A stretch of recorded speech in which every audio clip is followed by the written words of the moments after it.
Hazrat Aisha radiallahu anha says, on the day of Uhud, when the enemy experienced a decisive defeat, Iblis the Satan, may Allah's curse be upon him, yelled, "O the bondsmen of Allah, the infidels have come from behind."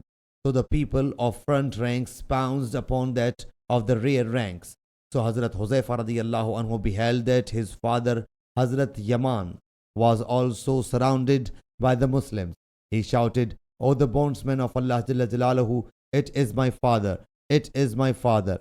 Urwa narrates that Hazrat Aisha radiallahu anha said, "By Allah Jalla Jalaluhu, the people did not pay a bit heed to him, Hazrat Huzaifa, and martyred him." Hazrat Huzaifa said, "May Allah Jalla Jalaluhu pardon you."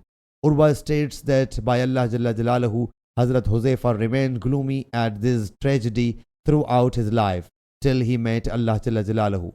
Imam Bukhari radiallahu anhu says that he thinks basartu is in fact from al-basira, regarding affairs, and absartu means to see by an eye.